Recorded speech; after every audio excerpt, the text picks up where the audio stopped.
back there. Something Yeah, interesting yeah, and mean. yeah. There's always an album in the background. Every Vinous live I do, there's always an album in the background, and sometimes there's a connection. Okay. What's in the background today? Is there any connection? No, no, actually, today's album is a group called Let's Eat Grandma. Oh, yeah. So I remember reading that in one of your music columns. it's a great album. Yeah. So we've got a bunch of people joining us, which is great. And Neal and I are both exhausted because we worked like brutally hard this week to get these reports out, as did our entire team. So we want to take it easy. So it'd be great to have some questions so that we don't have to think too much. Anything other than Bordeaux 19, please. Yeah. Anything other than Bordeaux 19. No, but seriously, we are interested in hearing, in taking your questions and making this as interactive and fun as possible. But maybe I'll start. There's obviously a lot of sort of discussion about how these wines were tasted and et cetera, et cetera. And I just want to show people an example of a wine. Neal, I thought when we were going to have these samples shipped over, that one of the things I was worried about is, we might not have a chance to taste wines more than once, which is what you and I like to do. You taste something, maybe it's not showing great, and you can just phone up and go back, a week later. And that's kind of normal for people like us to do that whenever we want to retaste the wine. And I thought getting these wines sent over might lessen some of that. And I saw like your note on one of the Bernard Magret wines, you tasted it 5 times. So clearly there's nothing left back in Bordeaux. I think it was all shipped to Guildford. So yeah. So here's an example. I just want to show people what you can do in this world. We've already released our reviews, but some of these wines got here afterwards. But this is Pichon Baron, which is a wine that I liked a lot. And this wine was it's the 16th of June that it was prepared, and I got it yesterday, and with a tag on the back to indicate if there's any sort of heat damage. So that is a pretty amazing feat of modern logistics, and that is pretty much that's just almost as good as being able to taste the wines there. So it's really been quite remarkable. And I also want to show everyone, I don't know if this will do justice, but one of the things that I think about this wine is, that Pichon Baron is often like a very, very dark kind of wine in recent years. And this year there's like this red tint to it. And there's just this freshness and this energy that I really loved in this wine. So that's what I have to talk about, but we can get that in a second. We're already getting a ton of questions. But Neal, what was it like for you getting all that wine sent to your house? I mean, it's kind of like a lot of work, isn't it, to unpack it all? It was hell. It was. I mean, it's probably the same for you. The amount of, people have this sort of romantic vision that we sort of waft around and, drinking Lafite 45 all the time, and it's not. It's actually a lot of physical work, a lot of sort of horrible sort of work. Like I had over 900 bottles arrive in my house. I don't even have a garage, so I've got no garage to put them in. They literally. So all my day would be, I'd come down in the morning and I have a pallet outside, and sometimes they've arrived and there's boxes there that you're not signing for anything because the couriers are just leaving it and they don't want any contact. So sometimes the courier would be at the end, like in the road, and just sort of, he'll have this guilty look on his face. He's just delivered another 10 boxes for me. And then I have to carry each one through the house. So my sort of kids are there just looking at me, just thinking, oh, more wine. Then take it down to the end of the garden to here where I tasted. And then just sort of doing the tasting, getting rid of the wine, getting rid of the boxes, all the polystyrene. I mean, it's one of the hardest things I've had to do. And that was like 6 or 7 weeks. How was it for you? Yeah, because remember when this first started, that was when you thought any package arriving to your home was going to kill you with a virus. So like the first, like you're scrubbing everything down and like being like super cautious. And then, obviously there's a lot of things with this virus that we don't know. And I don't mean to joke, but at the beginning, you did have this feeling that every package coming to your house might kill you, And I put on those blue gloves. The first samples arrived, I put on the blue gloves to protect my hands, but then I couldn't keep taking them off when I'm doing the bottles, and it was, in the end, just gave up. Yeah. So, yeah, I mean, it's true. So, I mean, we have a ton of questions and a really great audience. So thanks everyone for being here. I think we might as well just dive in because the point of this is really to answer questions. That, I don't know, Neil, do you want to start? Do you want to read one of these? You want me to do it? Got some really great questions here. This is going to be fun. Yeah, I've just switched it on actually. So here's one. I'll start then while you look at them. Yeah. So this one's from Jim, which is, do you think that there's a travel distance difference from the samples from New York versus the UK, if that was important? Boy, I'd love to know the answer to that. I mean, there's no way to know, right? Yeah, I mean,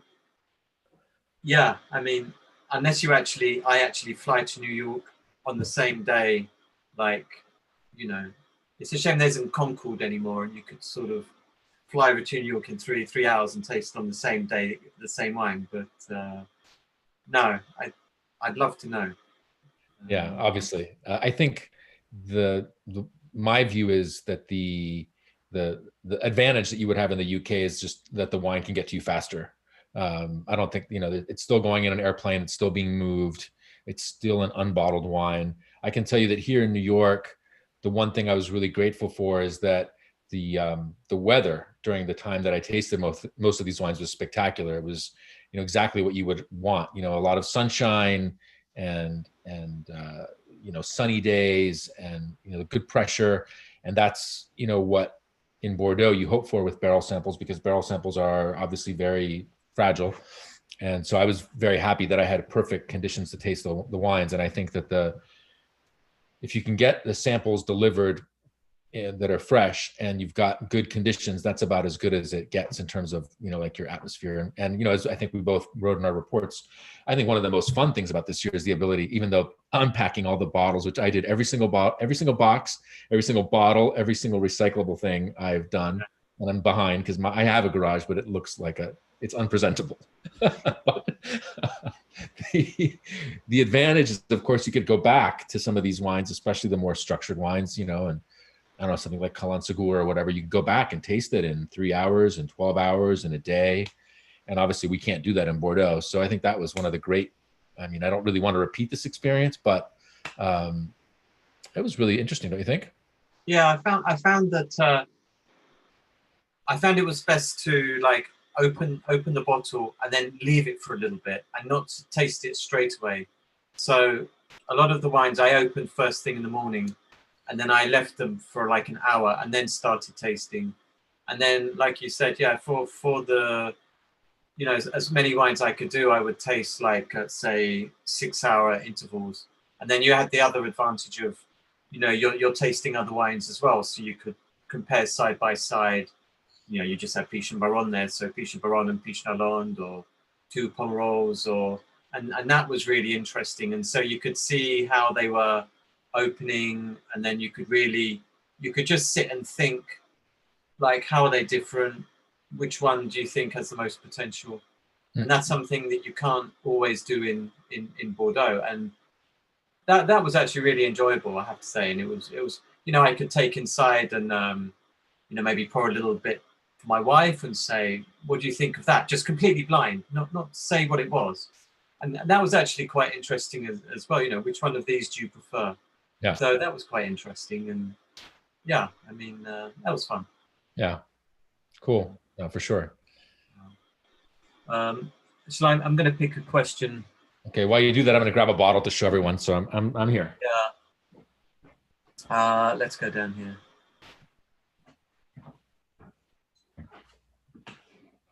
How about this? This is a good one. Any cases where Chateau's 2019s were better than their 2016s? Are the 2019s fresher? That's from the ETL.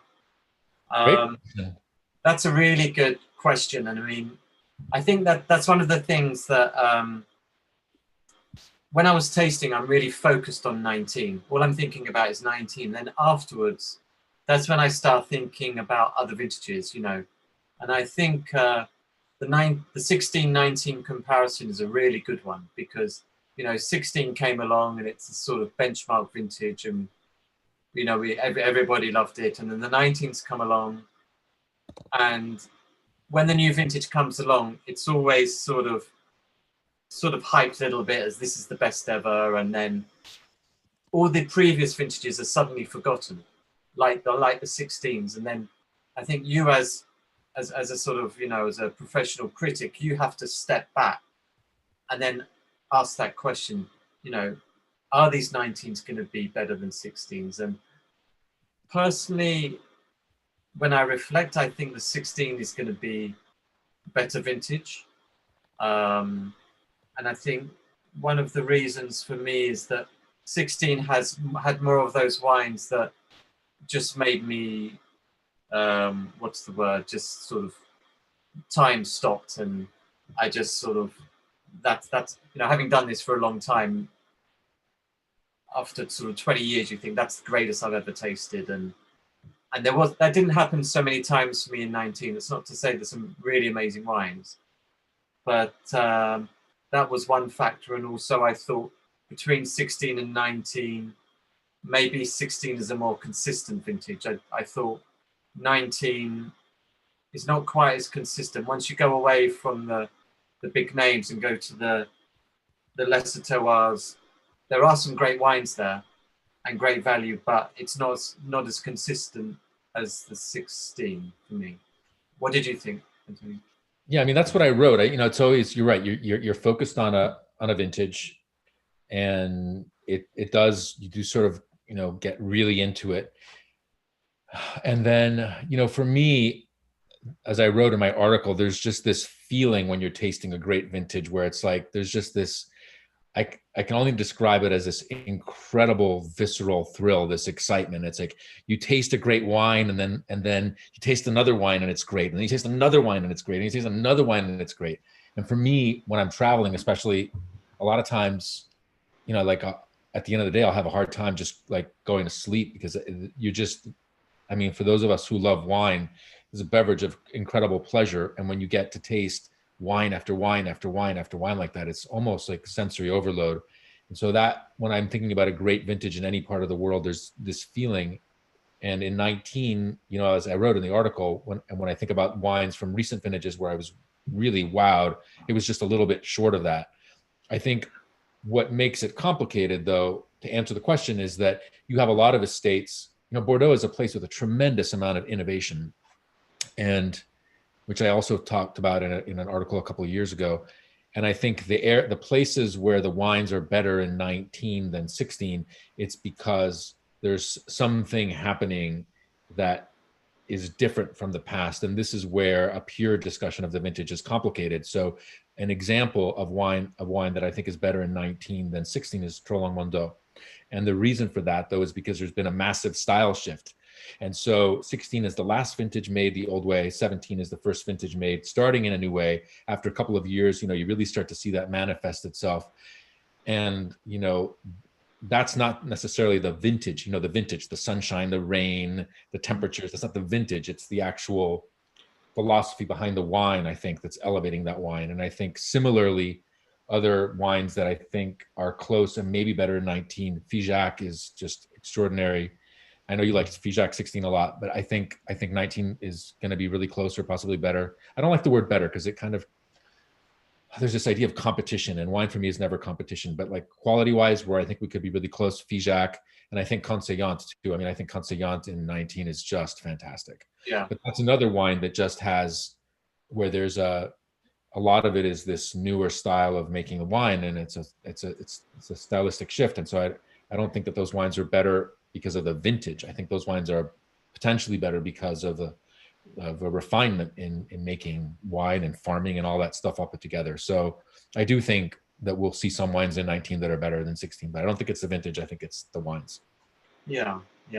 I think one where maybe another one is Piche Lalonde. I mean, there's a specific wine that might be one where we might disagree, because you love the 16. I love the 16 too, but when I had the 19 Piche Lalonde, that was one moment where, you know, I'm sitting like right here where I am now, and I just sort of stopped and went, I won't use the expletive, but, you know, oh my God, that's just absolutely fantastic. And then that was the first time. And then I got another bottle, because I asked for the reserved to the Comtesse as well. And then I got another bottle sent with that as well. So that gave me another chance to taste it. And then certainly when you have, and it happened again. So when it happens twice, that sort of hallelujah moment, then for me it's like, right, okay, that's a wine where I think, you know, could be a perfect wine, you know. And that's the other thing to remember, actually, when we're talking about these wines, they're not finished yet.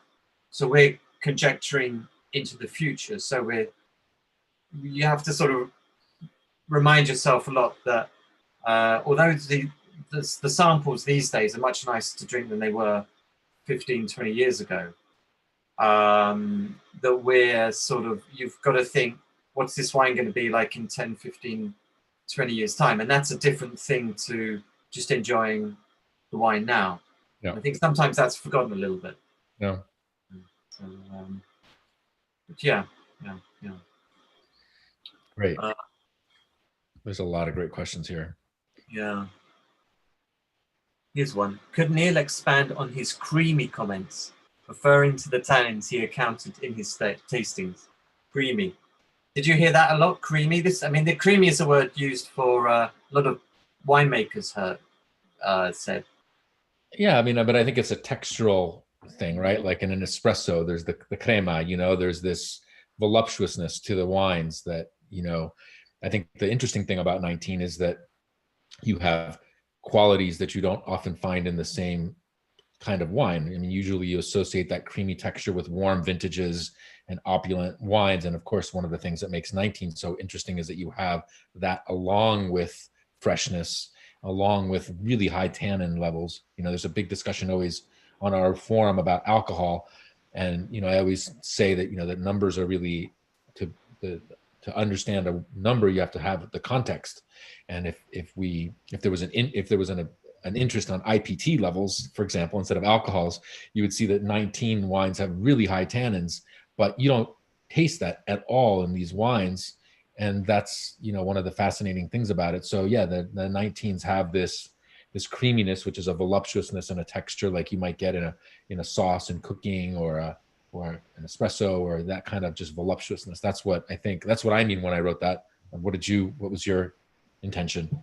Yeah, I mean, the creaminess, I mean, we often say sort of like baby fat, you know, like when the wines are young and they're sort of cloaked in all this sort of baby fat, and it sort of, and that disappears after a while. I've got a feeling that the wines are gonna firm up a little bit during their barrel maturation. So I think they were very sort of, let's just say sort of texturally, you know, they had this very lovely texture. I've got a feeling that when we taste, you know, I always taste the wines about a year after bottling, and it wouldn't surprise me to find that those high IPT levels will actually be more of a factor then. I think they will show more backbone and more grit, which I think will be a good thing because, you know, these wines have got to last. So I think that creaminess will disappear after bottling for a period, and then maybe it will come back again later. We'll see. Yeah. I'm looking at some more questions here. Do you think, I mean, that's one, I'm going to just ask you, how about their longevity, Antonio? Do you think these wines are going to be, some people are sort of saying that Bordeaux doesn't age like it used to, you know, like back in the 1928s. Do you remember tasting the 28s out of barrel, Antonio? I mean, yeah, I remember thinking these are going to be like 100-year-old wines, you know. So glad we were right about that. Yeah. I think that, you know, that's a question, I think, in a lot of parts of the world, not just in Bordeaux. And the reality is, you know, you don't really know, obviously, but I think also consumption patterns have obviously changed dramatically. You know, wines come out, they appear on a wine list immediately. This is the problem with Grand Cru Burgundies, you know, like Meunier or whatever. They come out, they get on a wine list like the next day, and then somebody comes in the day after that and drinks them. And, you know, it's a shame, but it's just the reality. And, you know, I think that for most people, the sweet spot for drinking fine aged wines starts around age 20 to 40. And, there are some wines that will live beyond that, but, that's just not the way that most people drink wine today. And Yeah.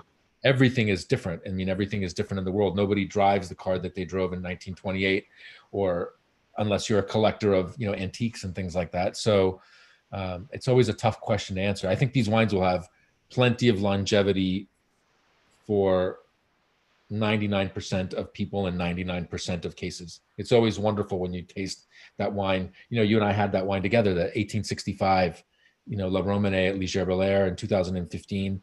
I mean, those are amazing wines, but that's like once in a, multiple lifetimes. Sweet.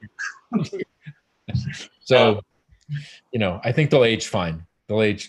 I think it's an important thing. It does worry me a little bit. Like you said, like the Bordeaux winemakers are very conscientious that consumers want to drink the wines early. There's part of me that thinks that it's important that the Bordelais have wines that do age, and they don't make wines that after 10 years they're going to sort of fall off a cliff. That does worry me, because I'm not saying that wines should last like that 1865, but I think Bordeaux at 20, 30, 40 years attains a complexity that no winemaking can give you. And it's something that's very, very special.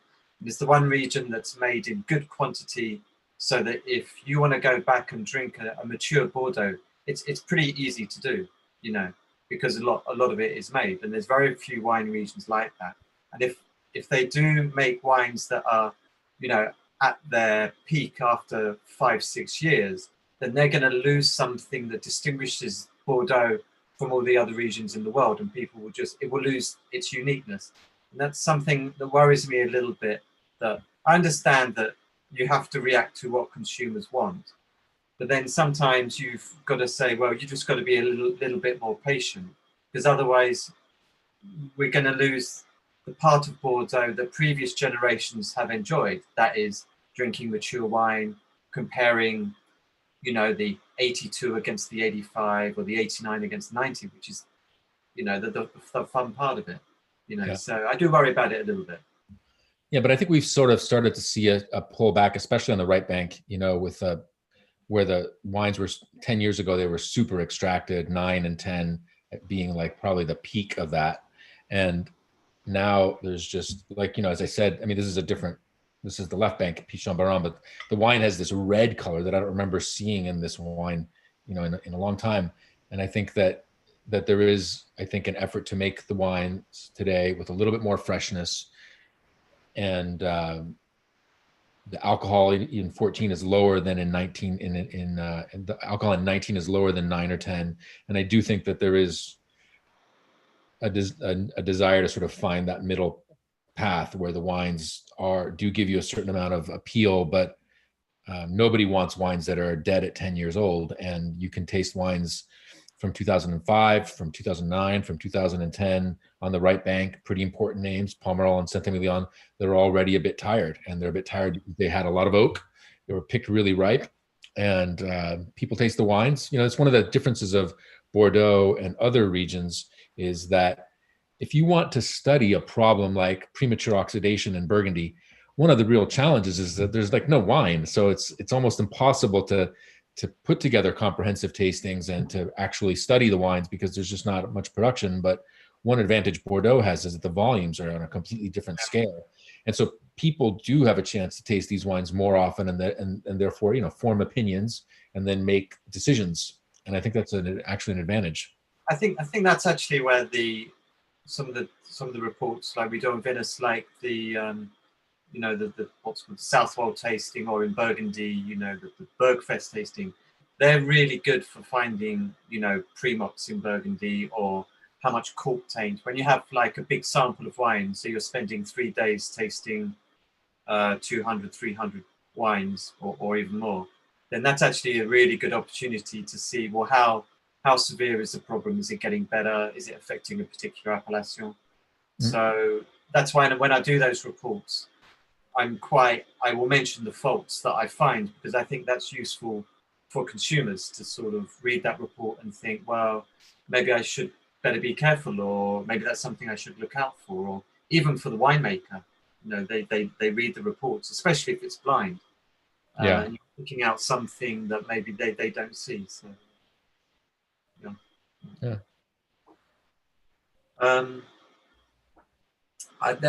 There's a good question here, I think, from Katie. Any guesses on what percentage of inventory an average chateau released on Primeur in 2019? Don't get me started. I mean, I think this is some information. I think it will be great if, when somebody is buying an unfinished wine that is released on the market and it's not cheap, I just think it would be great if they knew exactly how much of the production a chateau is releasing. It's completely up to the chateau's discretion. They can release all of it or they can release none of it. That's completely up to them. But at the moment, it's very opaque and consumers don't know. I mean, I think when you're asking them to make a decision on whether to buy or not, that's something that I think people should know. Mm. What do you think, Antonio? Well, I mean, obviously, it would be great to have that. I do think that we've got a lot of questions on pricing here, and I'm sure we'll get to them. But I do think that there's a little bit of a rush and this sort of hype that gets created about these vintages, and most of these wines are going to be available for people to buy for quite some time, and maybe the prices appreciate, maybe they don't. There's currency issues in the United States. We've got tariff issues. There's a lot of uncertainty. And I think that the volume, the producers in Bordeaux are unbelievably smart in judging kind of what amount of each wine to put into the market. And you don't know. And I don't see that necessarily changing. I mean, it would be great if it did, but there's just a lot of wine out there, And remember, Neal, I mean, you and I both worked for Bob Parker, and he always used to say there's another great vintage right around the corner. And I don't think that it's ever been more true than it is now, because just in the conversation we've had just in the last few minutes, we've got 9, 10, 15, 16, 18, and 19. So that's 6 vintages out of 11. 6 vintages out of 11 that most of the last 11 that most people would put into, discussion of good to maybe epic. And if you go back, I don't think you can find another span of that many years with that many great vintages, So I think that climate change and increased technology, better winemaking, smaller tanks that allow you to pick vineyards more precisely, all of that has created a higher average quality from year to year. And even the really difficult vintages like 13, 20 years ago, that would have just been a disaster. And now it's just kind of a small vintage. Okay, fine. That's an improvement too. And so I think there's going to be plenty of opportunity for people to buy these wines. And so getting back to the original question of volumes, yeah, it'd be great to know, but we don't really know, except for anecdotally, which chateau put a amount of volume into the market and which didn't. And then there's some people who have traditionally really believed in Primeur and have traditionally put a lot of wine into the market, and they'll just tell you, it's 80 to 90% goes on Primeur. Yeah. So I think anecdotally you can sort of put it together, but there's a little bit of mystique there. Yeah. So, okay, what's next? Looking at the questions here. I'll look at one. There's a question about drinking windows from Jonathan about, that I just said that the wines are 20 to 40. I was talking about sort of collectible sort of Bordeaux's, like the ones Neal just mentioned. He's talking about 82, 85, 89, 90. So imagine like if you were so fortunate to drink 89 Haut-Brion, let's say that's kind of an eternal wine. I think most wines start to drink well, in sort of a 10 to 15 year range. But if we're talking about the wines that we're talking about right now in this conversation, the Pichon Comtesse, there's a bunch of questions about that wine. I think most people want to drink those wines a little bit older than 10 or 15 years. But ultimately, it really comes down to sort of your preference. Some people like wines that are a little bit more on fresher fruit, and some people like wines that are more evolved. And we've got readers, who think that a Barolo isn't ready to drink until it's brown, and for me, that's sort of past peak. So the analogy I like to use is sort of think about a piece of fruit, like a pear. Some people want to eat the pear when it's still firm and like has a little bit of tang. And other people will tell you the pear is not ripe until it starts to brown. You can make the same analogy with cheese, and wine is very much like that too. It just really comes down to your personal preference. For me, when the pear starts to brown, it's too sweet. It's beyond where I find pleasure in it. But plenty of people think that that's optimal ripeness. That's the way that people pick fruit for wine also, by the way. And it just comes down to sort of what you like. So I don't think there's a really good answer to that. And it also depends on the vintage. You know, some vintages are very available pretty early on, and other wines, you know, you do want to cellar them for 20 years before they're ready to drink. But I think for our readers and for the kinds of wines that we're talking about today, I think 10 to 15 years is not really enough if you really want to capture a great Bordeaux or a great Burgundy Grand Cru or a great Piedmont wine or a great California Cabernet. You know, you do want to wait. And I think that 20 is when it starts to get really interesting, if you can. I have to admit, I'm not a big fan of drinking windows. I know we have to put them, but I think the only time they're useful for me is when you say don't drink it yet because it's too tannic or you've got to wait. But the reason I don't like it is because of the reasons you just said. People like wines at different stages, so it's quite difficult to sort of say, well, you know, the wine's gonna be not drinking by that moment because somebody else, it might be their favorite point of drinking. So yeah. I'm looking down here. Yeah, this is a good question. Would you both prefer the current format where samples are sent for review apart, I guess, instead of visiting Bordeaux? I mean, would you do it again this way, or? Well, as I wrote, I think that one of the challenges in tasting the wines at home is we're talking about barrel samples, which people have gone to extraordinary lengths to send to you in an expeditious way. And, you know, for anybody watching this who may have participated in that process, I mean, I'm sure this was just a colossal amount of work to organize these samples, put them together, ship them in a timely fashion with, you know, FedEx or DHL, which obviously has a cost. I mean, I think I did get to every single wine within 24 hours of it arriving here. And so you're dealing with fragile wines. And so one of the challenges with that is you can't taste the appellation together. You know, I mean, maybe in London you could coordinate your shipments a little bit better because there's less of a distance. But, you know, what you want to do is what you and I do. It's like, you know, like if I'm on the left bank, like my first appointment is often Montrose, and then I just go and I hit all of the Saint Estèphes, and then I have an idea of the vintage. Or in Saint Julien, I want to taste the Léovilles right back, you know, back to back. And a lot of work goes into, you know, setting up your calendar just so you can do that, and that's obviously something you can't do at home. So you know, that's a challenge. And yeah, you can talk to people on Zoom, I suppose. I think this vintage worked this way because one, the wines were inherently strong enough to deal with this transportation. You know, if this had been vintage 12 or vintage 2014, I don't think it would have been so successful to taste the ones. Imagine if this had been 13. Okay, that's the worst one. Another 2013s to drink. That's the most extreme. I'm trying to be diplomatic, but in a more, you know, let's say average, which is not bad, because average is not a bad word, because most of us are average at most things. That's the definition of average. But in a not such an exalted vintage, you know, this might have been more complicated. But in 19, where the wines have a certain amount of freshness and richness, the samples, I think, traveled fine. They also held up fine. But I think Neal and I would, I'm not going to speak for you, but I mean, I would rather be on location. And obviously there's some wines that we weren't able to taste. I saw a question about Latour. Latour does not release their wines on Primeur, so nobody's tasted it unless you've been there. And then there's other states that chose not to send samples. I mean, I mentioned Morose, but also Petrus and Lafleur and you know, a few others. So, you know, you missed that also. So I think I would rather be there. That still gives me, I was thinking about that this morning, actually, even though I think you're the same, there's only maybe at the most 10, 11 big major chateaux that didn't send samples. But it still makes me feel that I haven't got the complete picture of the vintage, because I was thinking, because when I was thinking, for example, well, how did the appellation of Margaux do?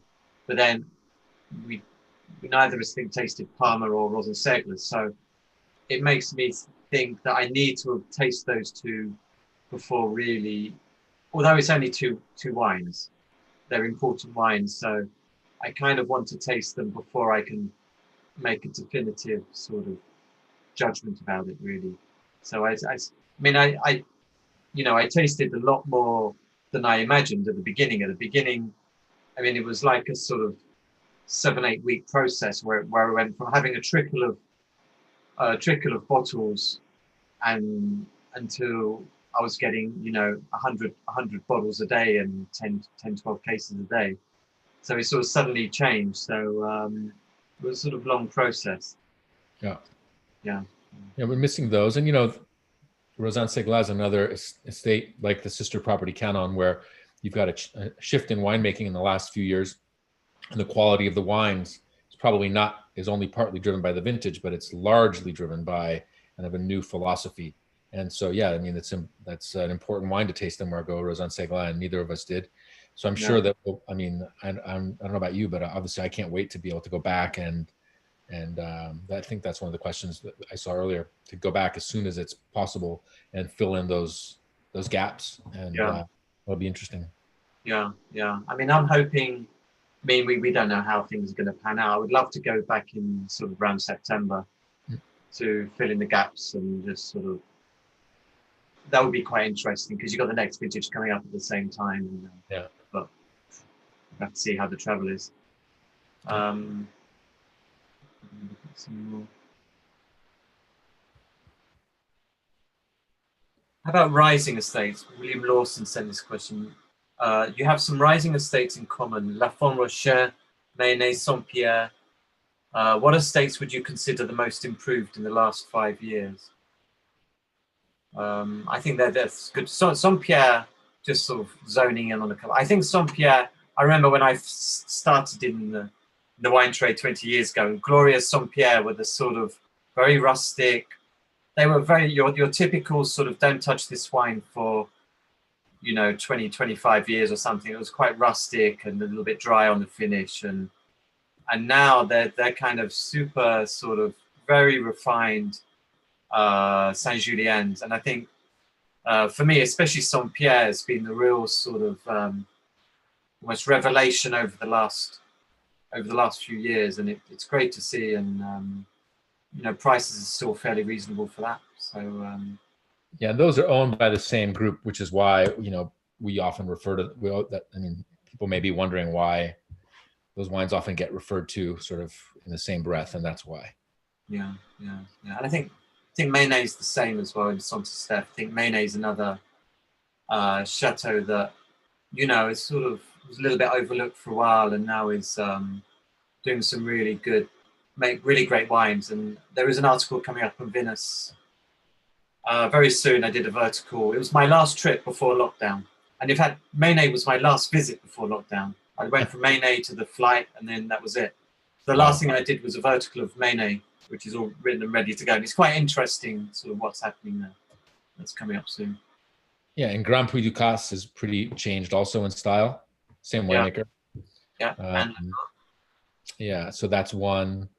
I would put Lovo. I mean, Lovo Poiferret is maybe not so much improved, but it's really refined. And the last few vintages I think have been just fantastic. Of Lovo Poiferret as an example. Yeah. Let's see. There's a lot. I mean, there's a lot of wines that I think are.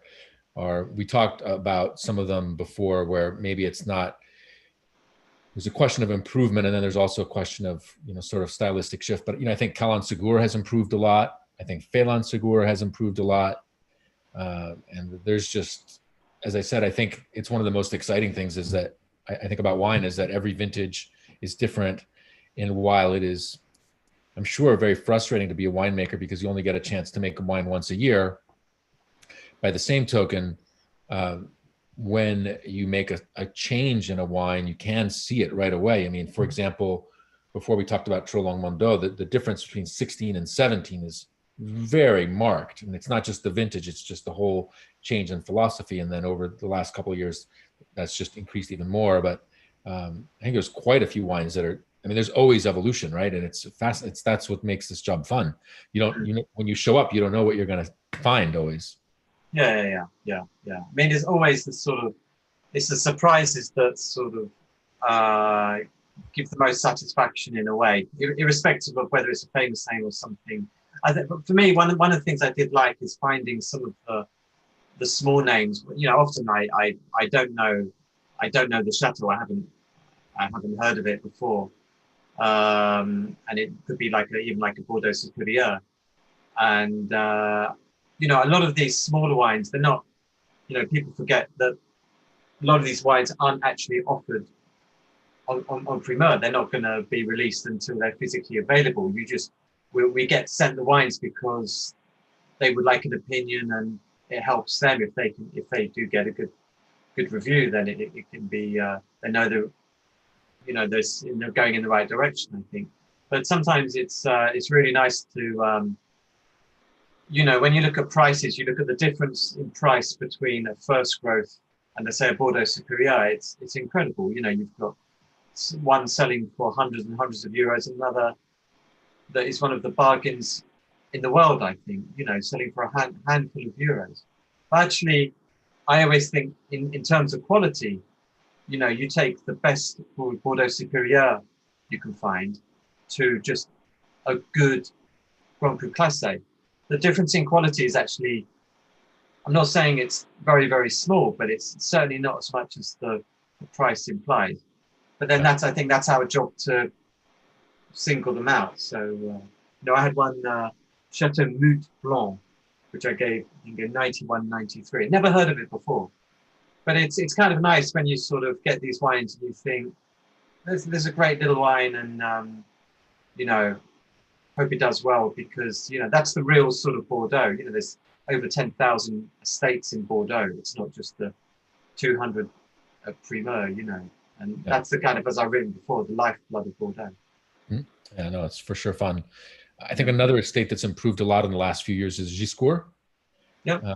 Which I honestly was kind of lukewarm on until a couple of years ago, and it's just every year seems to be. This is you know, again, where the discussion of vintage becomes a little bit complex, because when you have an estate that's making changes, their ascendancy, if they're making changes in the right direction, the ascendancy often supersedes the actual personality or level of the vintage. And I think Giscourt is another wine that's just been fantastic. Last year in particular. Yeah, it's just got made like fantastic wines. If you ever get like 61, 66, 70, they're really, really great wines. And then holding on to my last case, you know, it's a little young. Yeah, but they made the huge mistake that they planted too much Merlot when everyone was planting Merlot where they should have planted Cabernet Sauvignon. Yeah. So it's taken them years for them to replant the vineyards. And now that Cabernet Sauvignon is taking a much bigger portion in the blend, now they're making much, much better wines. And, yeah. That's great. Just looking down here. Do you have Antonio, what's your wine of the vintage? If you had to pick one wine. Actually, I'll make it fair. Left bank and right bank. If you had to pick one. I really, I mean, I don't want to steal your thunder because I think you might pick the same one, but I think L'Église Clinée is pretty fantastic.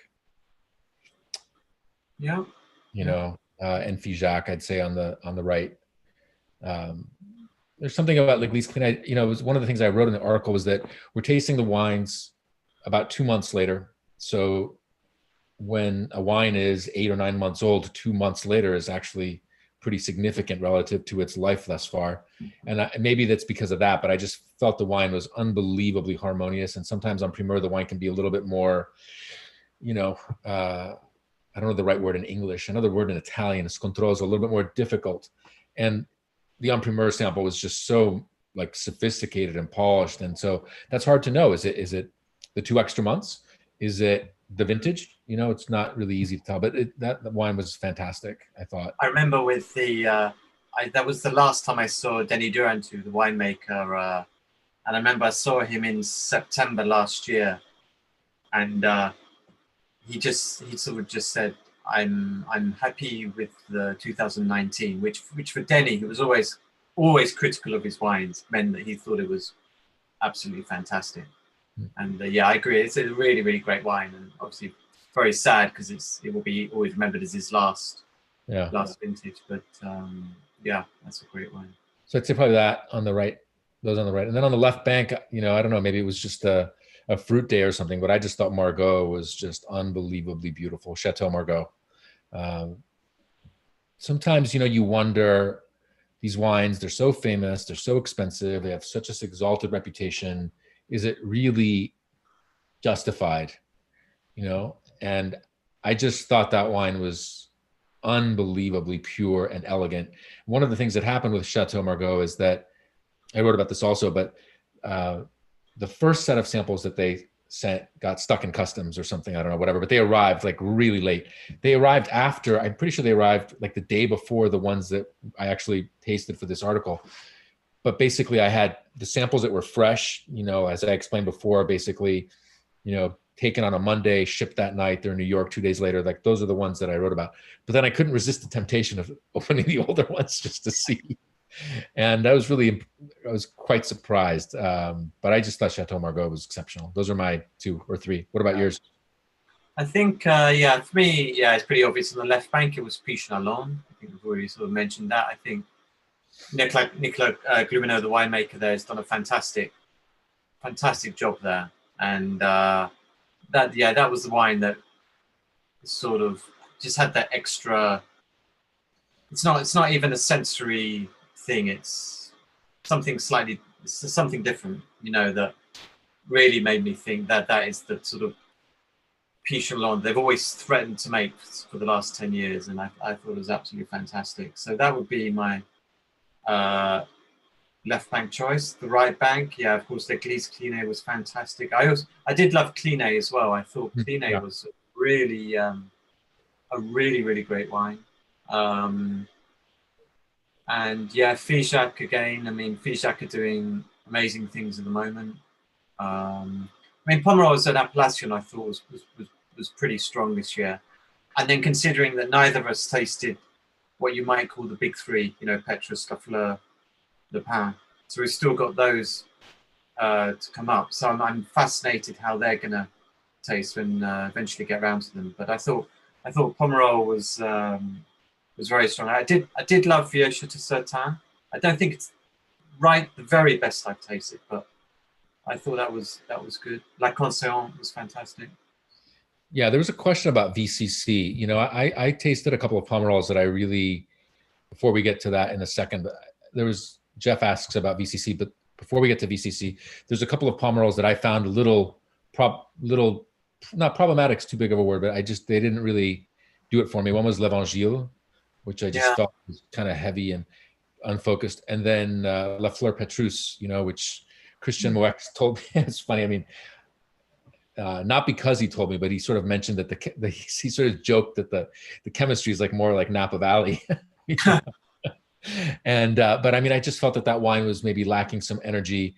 And then VCC I liked, but it's definitely a kind of a corpulent VCC, and I think that maybe in time that will sort of, as we were talking about before, maybe the wines will lose some baby fat and they'll be a little bit different. But I don't think those 2 wines give me a little bit of pause, and then VCC we will see. But it does feel a little bit riper and kind of denser than normal. What did you find? Yeah, I mean, I really loved the VCC. VCC was the one where I happened to be there in the middle of the harvest, so I had the photo in my report. I do like the photo because Alexander's in the background with it. He always wears a straw hat. Yeah. So if you ever drive around Pomerol, you see a man in a straw hat. That's Alexander Thiempel.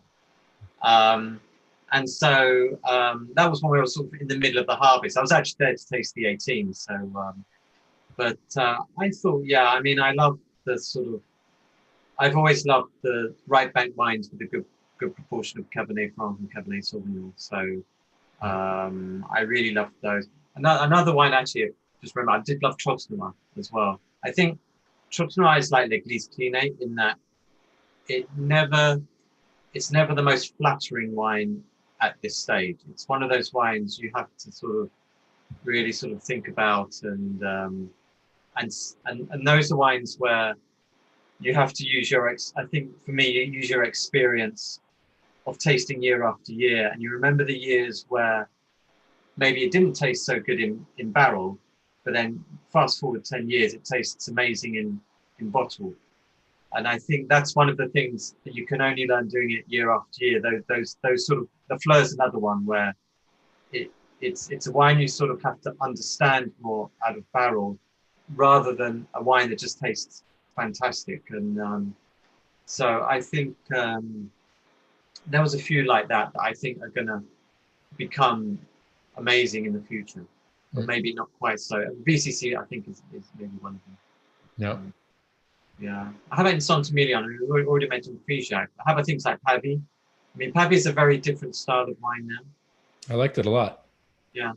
Yeah.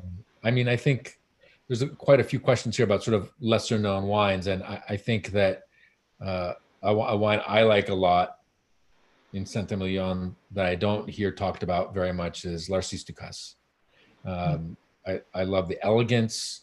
It's one of the few wines in Bordeaux, as you know, that is partially aged in 500-liter barrels, which I think is interesting, and it seems to work well there.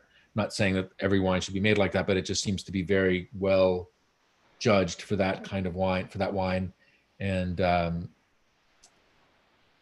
you know, I mean, those are the wines that really I find the most interesting, just because they don't have, I mean, Pavie, okay, you know, everybody knows there's a great terroir. The wines are beautiful. They've also changed stylistically a lot. The wines have more freshness, less oak, less extraction.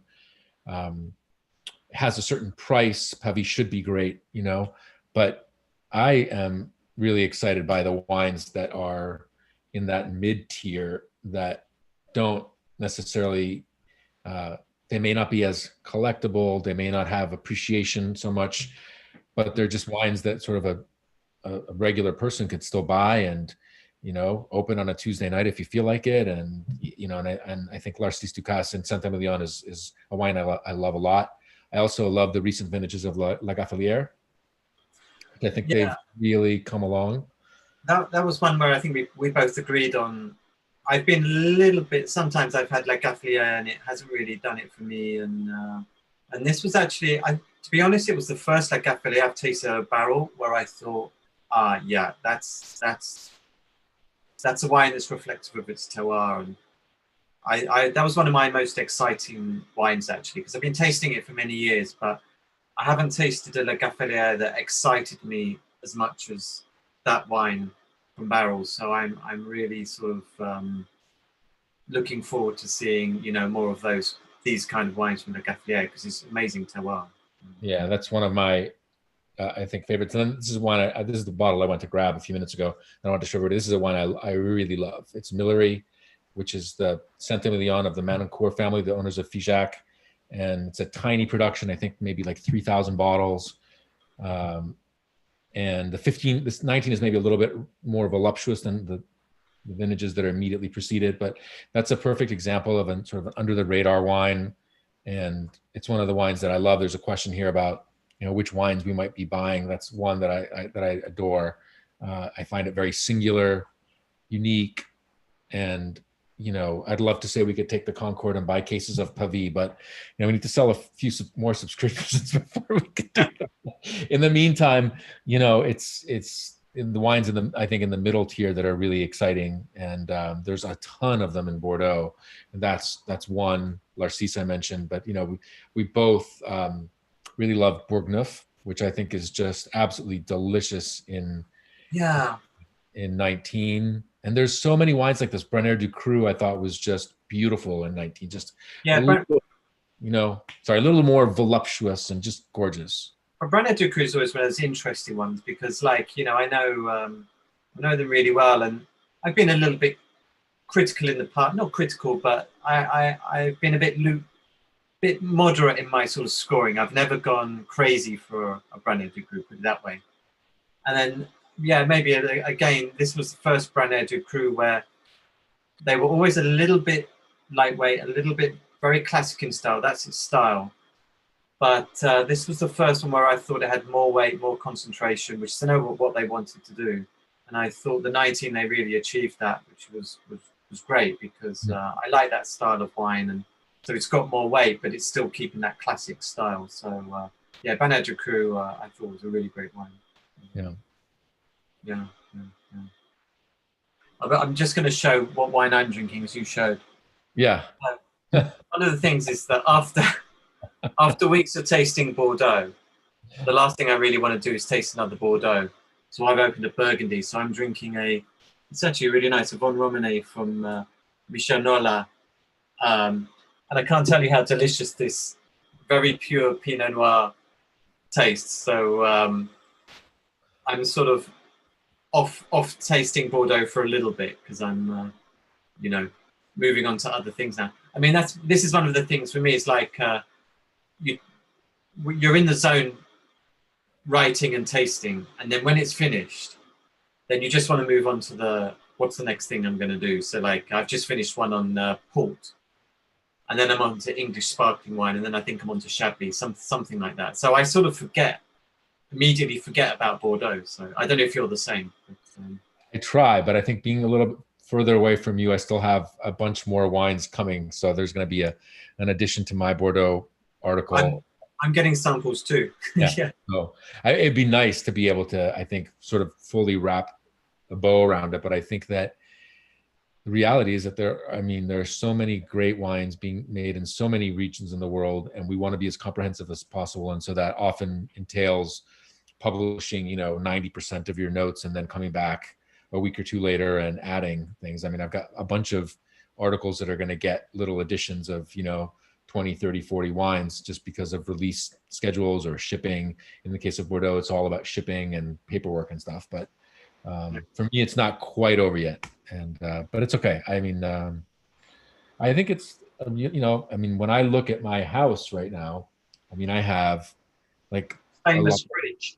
We're getting you your fridge. I have room to walk, but this one room here is full of Napa Valley maps and boxes. I have another room filled with California, like beautiful Chardonnays and Pinot Noirs and Cabernets, all that over there. And I have a ton of Piedmont wines over here from Alto Piemonte and Barolo. So I find that really energizing, the change, because you taste all these wines from a region and then you go to another region. It's like, wow, I'm sort of rediscovering. So there's a lot of wine here, but I'm not complaining. It's a really fun job. So I've got a question for you, Antonio. Yeah. Did you listen to music while you were tasting? Because the one thing you can do when you taste at home, you can't do in Bordeaux, is you can put some music on in the background. So did you listen to music? Can you listen to music while you taste? And if you did listen to music, what did you listen to? I try. I don't usually listen to music when I taste because if I do, it distracts me in that really great music is something that it demands your full attention. So if I listen to music, I'm just going to get distracted and I'm not going to work. The exception to that is when there's a deadline, and then I just put on like whatever is like very loud. You should put hardcore techno, like 200 beats per minute, because then you're right. Something that just keeps the adrenaline going. So that's an exception. But really great music is obviously an art, and so it just distracts me. So I try not. I listen to the same record, the same, it's on vinyl, exactly the same record every day of tasting.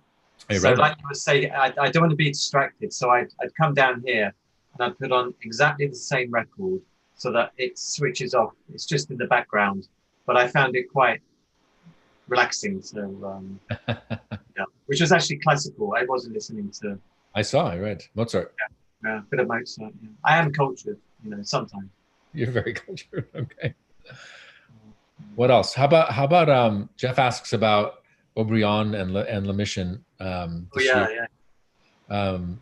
were your how did you think about those wines this year? Yeah, well, it was one of the last ones I received, like literally sort of, I think on the day they released, I was tasting the wine at the moment they released.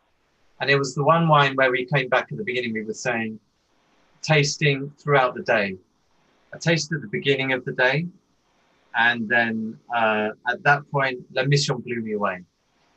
I tasted in the middle of the day, and I was doing a Zoom with Jean-Philippe Delmas. We talked a lot about the wine and Aubryon. It was all about Aubryon. Aubryon was the boss. And of course, that was it was interesting talking with Jean-Philippe because his father passed away on the final day of the picking at Aubryon. He was saying it was almost as if his father wanted to make sure everything was okay, and then sadly, very sadly, passed away. So then you're I guess, a bit emotional about the Haut-Brion because you're thinking about that. And then I went in the evening. I thought, right, let's try again. Put them side by side again, and I think you had them with pizza. I think if I saw by your Instagram, it looked like very nice. It looked like 100-point pizza to me. Jean-Philippe Dalmas said, because I didn't realize until I saw the dates that, the whites must have been bottled. This is another difference of tasting the wines 2 months later, that the whites from the two properties were in bottle. And he said something to me like, when we had that conversation about the bottling, he said, oh, you can, enjoy a glass of wine tonight after dinner with your cheese. Yeah. Yeah. And I think he's envisioning some beautiful piece of Comte or something like that. Screw it, let's have a pizza. So I did taste the glass with the pizza. It was good. It was a 100-point pizza. But no, I mean, those wines, obviously, they were sensational this year. Yeah, I mean, that was going to just finish off. When I had it in the evening, La Mission was just back. And actually, it was quite easy. Oh, La Mission's the one that's, that's one I did serve blind to my wife and didn't tell her what it was and just say, which one do you prefer? And she preferred La Mission as well. And so, we'll see in bottle, probably be the other way around. It's really close. Those wines were really beautiful, though. They really both. Well, one of the interesting things was with the rest of the sample, I had so many samples, was giving it to my neighbors and saying, oh, would you like to try a little bit of, Grand Cru Classé? And that was quite fun. Yeah.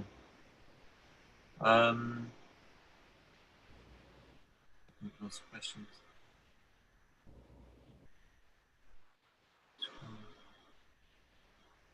Is there a risk that we look back on 2019, a hot year, and it ends up as another 2003 and disappoints us? I think that the years are really different.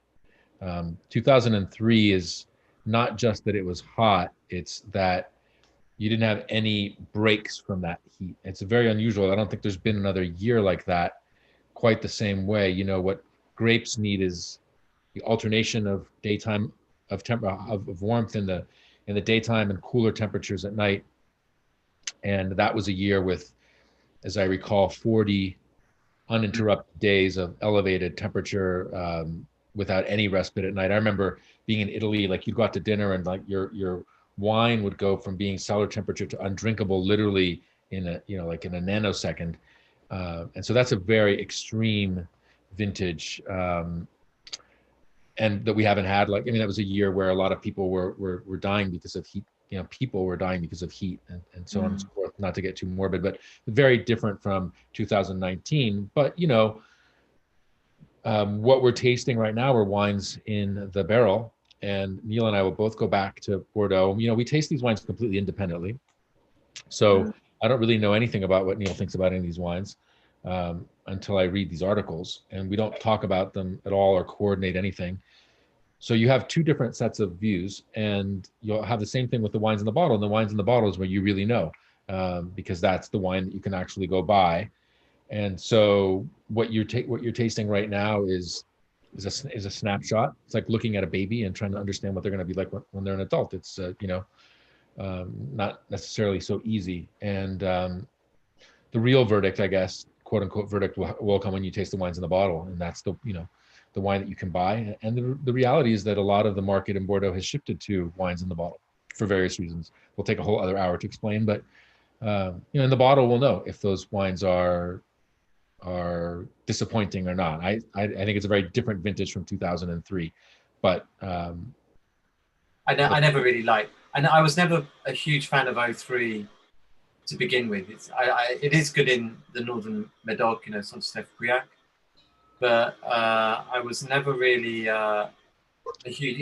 It wasn't my style of wine back then, and I remember being there that summer, and it was just horrible. I mean, it was really horrible. So not my favorite vintage. Yeah.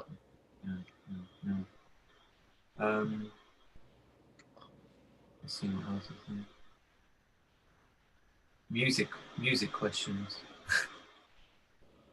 Let's see. How about the dry whites? You're not such a. Did you like the dry whites? I mean, I liked them, but there's only a few wines that I think are like really interesting. But I think that so Chateau Margaux did not.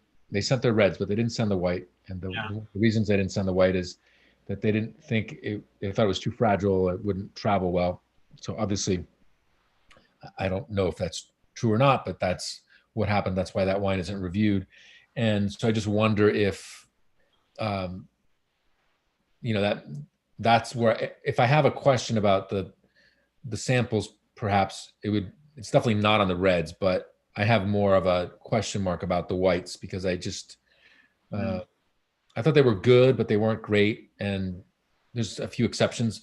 Those bottled wines from Aubryon, all three of them were fantastic. And so, in different levels, of course, but you're sort of wondering, I think, I'm wondering if maybe the whites might have been more affected by that, because I thought the whites were good, but they weren't stellar. When I think about the Smith Lafittes and the Domaine de Chevaliers and the wines that, most people would sort of say are the pinnacle. I think they were good, but they weren't, like. Yeah. What about you? Yeah, I like them. Yeah, as you say, I thought the La Mission Aubryon Blanc was fantastic. I mean, it was really good. I always think they're slightly overrated at Primeur, just because your mouth is full of tannins and you taste a white wine, it tastes like the best thing you've tasted for years. Whereas in sort of reality, it may be a little bit different. But I thought they were okay. Yeah, I thought there was some pretty good wines there. They're interesting when they're aged. People don't age them, but I quite like them with a bit of maturity. But, yeah. Let's see. There's a ton of questions. I'd love to try to get to as many of these.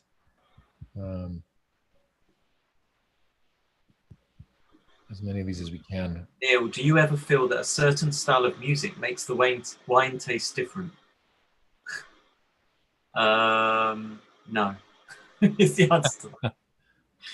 I mean, like when you taste, I mean, you block everything out. I mean, when I'm in Bordeaux, I mean, you can be at the most famous chateau and it's all very beautiful and everything, but I think the most important thing about this job is when you taste the wine and you're writing the note, nothing exists apart from that wine, because you don't want to be distracted by, the beautiful landscape outside or any music in the background.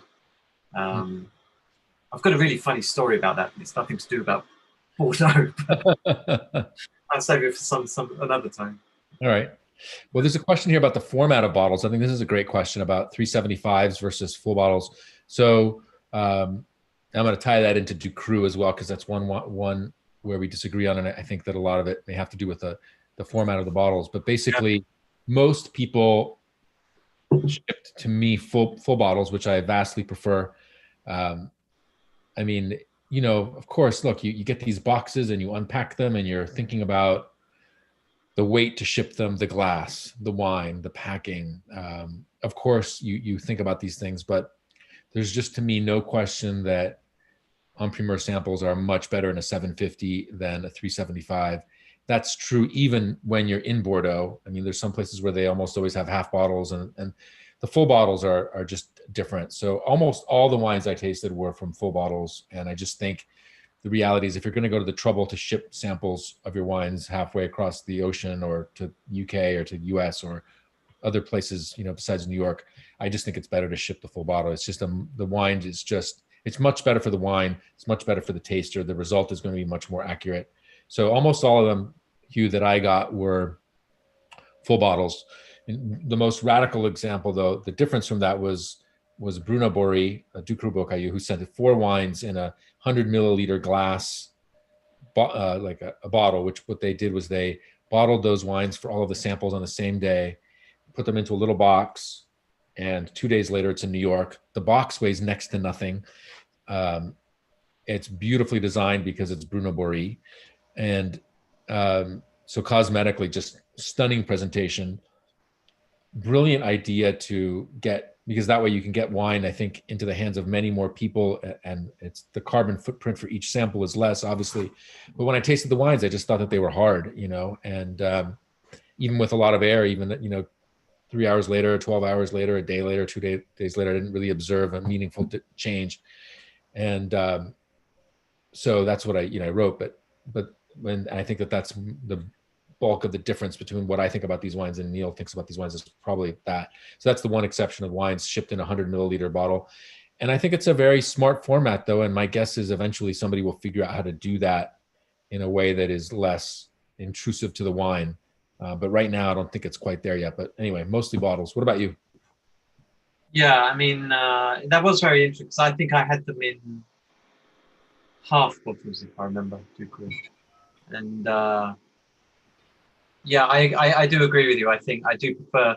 There's something about like it's a very strange thing, but the the sort of mass of the wine makes a difference to the taste. So if somebody pours you a tiny sample, I can't get a feel of the wine, even though it's exactly the same as if you pour like a bigger measure. And I also think when you have like a whole bottle of wine, there's something about the volume of that wine that makes a difference to what I see in the glass. It's a very, I know it sounds very strange, but when you have a smaller format, it's slightly lost something being in half the volume, even though theoretically it's exactly the same wine, because they should be exactly the same for some reason. Yeah. So yeah, I do find it strange when they sort of like, oh, we sent half a bottle to sort of save on wine, and I think, yeah, but you do produce like 20,000 cases of, a year, and it's just 375 mils. But yeah, I mean, it's yeah, I mean, nearly everything I had was in bottle, so it just meant a lot got poured down the drain. That's the way it goes. But as you say, you can. I think also the difference was when you had the whole bottle, then you tasting throughout, say, 24 hours, then you could do that much more easily. I mean, you can do it with a half bottle, but I don't think it was quite the same. Yeah. So lost something. So, yeah. And how do you think? One question. I mean, it'll be interesting with the Primeur. Like prices have come down. With some chateau with 30%. So it's sort of. It would be interesting for me to see what's going to happen from this. Like whether we don't know what the situation with the world's going to be next year, but whether the price will shoot back up again, or whether they'll maintain those prices, or it's going to be quite interesting to see sort of what happens, I think. Yeah, I mean, it's 30% off of 18, so I don't know what that really means. I think that the growers obviously wanted to sell their wine now when the world is quote unquote stable. It's obviously not stable, but it's more or less, doesn't feel as uncertain as it felt, let's say, a couple months ago. So we've sort of adapted to this sort of new normal. So the wines, obviously we don't know the volumes, but the wines appear to be selling, and that 20 to 30 number seems to work. I mean, personally, I'm a little incredulous because I'm not sure that that's enough to really compensate people for the risk in the world right now. But, the market's always right, in my view. And that does seem to be kind of a sweet spot that's worked. And so, that's the final verdict. If the wines sell through at that price, then great. I mean, the reality is, I know from the conversations I've had with our readers and that you've had too, Neal, I mean, people want to buy wine, and this is good. People want to buy wine. The reality is that there's a lot of things that people can't do right now. Travel, can't go out to eat in a nice restaurant, or at least not as easily as you used to, like say a few months ago. Wine is one of the few things that you can actually buy and participate in, whether it's on Primeur or the auction market is very strong for collectible wines. And I think that that's obviously, good for us. I'm happy about that. But there is a sort of speculation. You're buying a wine now and you're going to get it in 2 years, and who knows what's going to happen. I think people are worried about 2020 because there's been a lot of rain, a lot of mildew pressure so far this year, and it's in Bordeaux, and it's looking like an abundant harvest. And so, yeah, it will be very interesting to see what happens. I do hope that I think some of the chateau have got back some of the goodwill maybe wasn't there before. And you can see it when you look at the forum, I think, on Vinous. The sort of sentiment is quite positive, and people feel good about buying Primeur, which is something we haven't seen maybe in previous vintages. And that's a very important thing, especially I think in the world that we're going into. That goodwill is going to be much more important than trying to get the highest price you can possibly get. Yeah, I would say I agree completely. Let's see, what else is good? There's a lot of really great questions here. We can't get to all of them, but we're going to try to get to as many.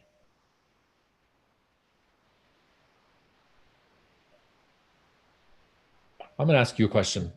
It's not on here, but I want to know, when are you going to update your book?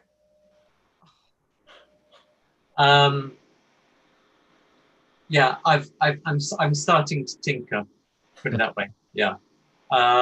It's just a sort of, as I think I've said before, yeah, I mean, it is going to be updated. It needs updating because Pomerol as an appellation has changed since I wrote it, unbelievably, well, not 10 years ago, but I think 2012 was when it came out. So, but it's such a Herculean task to start, you know, less so updating, of course, but still, I mean, I think mentally, I would kind of rewrite the whole thing because that's the kind of idiot I am. Instead of just changing small things, I'd probably want to kind of do the whole thing again. And so it will be updated, but, you know, it's going to take a little time. But there's a couple of other things I want to do as well. There's, you know, I want to do Pomerol, but maybe there's another thing I could write, you know, I don't know. Like, another appellation is going to get the Neal Martin treatment? Yeah, I don't know. The one thing I'd like to do is like this sort of compilation of things I've written over the years. So a lot of the things I've written isn't available anywhere. It just sits on my hard drive. So that would be quite fun to do something like that. Or, you know, and some of the crazier articles that I think you could get away with when nobody knew you. And then when you become a bit well known, you read it back and you think, I could never write that now because I'd get killed. But it will come out at some point. Yeah. Good. Well, let's talk about two wines that people have asked about that we haven't talked about yet. One on the left bank, one on the right bank. Lafite and Leaf. What do you think? Well, I can't tell you about Leaf because I didn't taste it. Oh, you didn't taste it? No. I wasn't actually wondering how you tasted it, actually. I should have said to Fiona Morrison when she did Vinous Live, where's my Leaf? Because Antonio's got a bottle and I don't. And he says it's great as well. Now it's great. I'm going to be even more. Actually, I think what I'm going to do is I'm going to tell Fiona not to pour you the pan because you've had Leaf. Maybe of course, that's what it is. You got the Leaf, I got the pan. Okay. As we saw from the other Vinous Live the other day, you know. Yeah. So I don't know. I will say Leaf, I've loved recent vintages. So I'm sure it was great. But and Lafite, yeah, I love the Lafite. I will say something maybe a little controversial. I thought 19 was a vintage where I thought the first growths all made fantastic wines. But it's one of those vintages where some of the second growths have improved so much that there's competition to the extent where, rack those up blind, I'm not convinced the first growth would all come up right at the top. Think wines like Pessac-Léognan and so on, which is, I think is good because it gets a bit boring when the first growths are always right at the top. And I think it's good for Bordeaux when you have other chateaux who are challenging, and it pushes the first growth as well. So yeah, I love the Lafite. I think it's a chateau under Eric Kohler, who's the chief winemaker there. That's really sort of, I think, making much better wines now than I think in the 90s. I think they were a little bit inconsistent, and I think they're making like much better wines now. In fact, even though it's Lafite, I think Carroward was the most. In fact, Carroward was the most interesting. One of the most interesting wines I tasted because Carroward was always sort of, in some ways, wasn't my favorite sort of second label, and that was a Carroward, the first in many years where I thought, oh, it's completely different style because it had more Cabernet Sauvignon in it, and I thought was much, much better than previous vintages. What did you think? Yeah, I think, honestly, the first growths, I think the story in the first growths is how good the other wines in these ranges are. I mean, Duhart, I loved this I year. love Yeah, usually more difficult to deal with. Carouade, second wine of Lafite, was beautiful. And then if you look at Mouton, same thing. Okay, Mouton Rothschild, great, first growth, whatever. But I thought the Petit Mouton was just dynamite. Yeah. You know, and the Clerc Milan wines have really improved, and d'Armagnac. And so I think that when those wines like Lafite and Mouton, I mean, that's like a Ferrari, and the differences there are like fine tuning, and it makes a big difference. But I think the real story at the first growth for me was just how good the other wines in the ranges were. I was just really impressed. And that might be the vintage. It might be just better, just more attention to detail. It's probably all those things. But I think that aside from the Grand Vin, I loved a lot of those other wines at Lafite and Mouton. I thought they were really, really terrific. Yeah. And these are wines that people can still, they're not as expensive, obviously. So it's funny Le Petit Mouton, because I remember, do you have Asda in the US? No. Supermarket? Well, I remember buying Le Petit Mouton in the supermarket for like, it was £15. And I used to sort of pick up vintages from the 90s, and now it's one of my favorite. I think the quality of Le Petit Mouton is actually as good as the Grand Vin and a lot of other chateaux in Pauillac. So Yeah. It's fantastic. And that again, is down to Philippe Dallouin. I think the winemaker there has done an amazing job there, and has really, again, it's another chateau, Mouton in the 90s. Yeah, there's some good vintages, but it could be quite inconsistent, which you don't have now. Yeah. So we probably have time for one or two more questions. Let's see what's interesting here. We've had just an incredible turnout. So thanks, everyone. I think we can tackle one or two more. Neal, anything come to mind? I've got a question for you that's not on here, actually. I'm going to ask you. Okay. When you, like we were saying, we never see each other's scores. Yeah. Okay. So when you go through my scores and we're completely different, what do you think? Do you think, did I get that wrong? Or have we got different samples, or what's yours? Well, I'll answer the second part of that. First, I don't think that it's different. I mean, yes, I mean, probably at some point there was maybe some playing around, but I just don't. I see the messing with samples as an unbelievably high risk strategy, because see, 20 or 30 years ago, there were only a few people who actually tasted wines, and they were sort of the gatekeepers of information, and then everybody else was sort of in the dark until maybe you would taste the wine 5 or 10 years later. But today, so many people taste these wines. These samples, yes, they get sent to us, but they were sent to other people too. And consumers, I mean, this is an unusual moment because you can't travel, but generally there's a lot more wine tourism than there ever used to be. A lot more opportunities for consumers and collectors to also taste wines. And so I just think that if something isn't representative, the people will find out about it right away. It'll just be obvious. There's just too much, I've always felt that as well. I mean, you see it rumored a lot. Oh, special barrel. I do. There was a little bit in the past. I know a tiny bit, as you say, back in the 90s, say, when you had very few growers. But I think nowadays it doesn't. It simply doesn't happen, because how do you make one barrel for one taster and one barrel and you never see any people actually naming names. So I've always trusted the samples that I've had, and I think, as you say, coming back to tasting again and again in different settings, that's another way you can just make sure as well. Yeah, and then the first part of your question is, yeah, well, sure, if I see like a very big difference between us, of course I'm going to wonder, why that is, and is there a problem with the bottle? Did I get the wine wrong, or et cetera, et cetera? Those are all possibilities. Or I blew it on this wine, and let's face it, nobody is perfect, and there's going to be some moments where you do, maybe Pichon Comtesse is 19, maybe it is, an extraordinary epic wine, and, you liked it more than I did. Maybe your opinion will turn out to be the one that's more closer to what most people think, and whatever, that's fine. But at the end of the day, I think you have to just be really true to yourself, because, we have to live with these opinions for a very long time.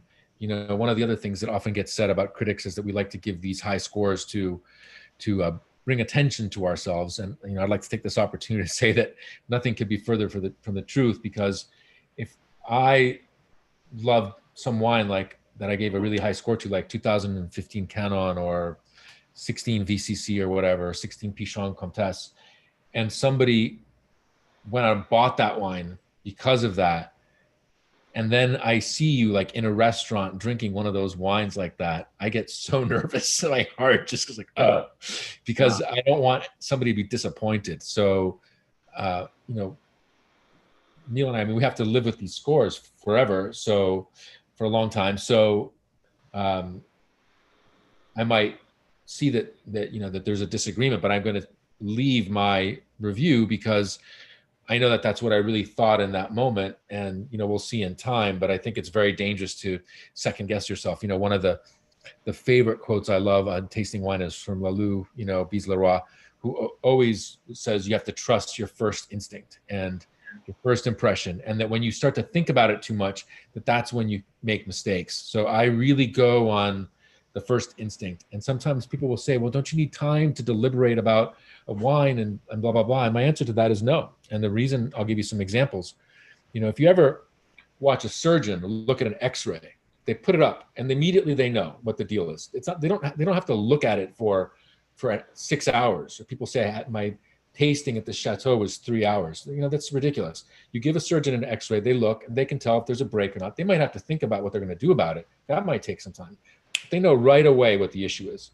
You give a lawyer a contract, they know immediately which clauses they need to focus on. They're not going to read the whole thing with the same amount of speed. They know there's 2 or 3 things I've got to make sure are right, and they zero in on those things.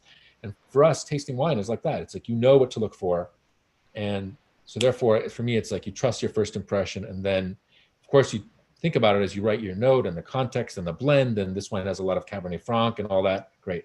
But I think the tasting is immediate for me anyway. So I stick to my guns. No, I think it's really interesting what you say, because I'm exactly the same. Like when I nose the wine, the score is there it's up here, and then everything after that is almost confirming what that impression is. Call it score, call it impression, doesn't matter. But you have that idea like, oh my God, it's amazing, or there's something slightly wrong here, or it's, whatever. And then there's another side of it, which is a little bit like the wines can change. So you could be right, but wines can improve during their barrel aging, or they can blossom in bottle, or you have some vintages that took a few years to show what they can do.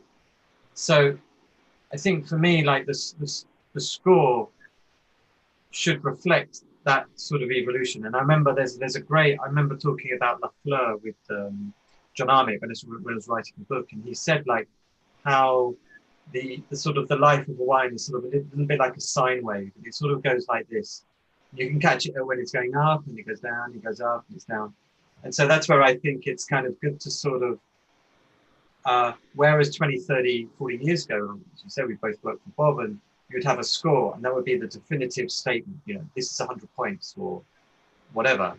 Whereas nowadays we live in an age where we have constant information, and we can keep updating that, so that even now we can have somebody saying, well, I'll send you another sample, and there's nothing to stop you, like you said, like, well, I'll add a few more tasting notes, or I'll just go back and say, well, here's a different, maybe the wine is evolving in a certain way. And I think as long as there's always an honesty that underpins every time you review that wine, then, as long as you explain it to the person reading, you can't just go out and say, I've got a completely different opinion.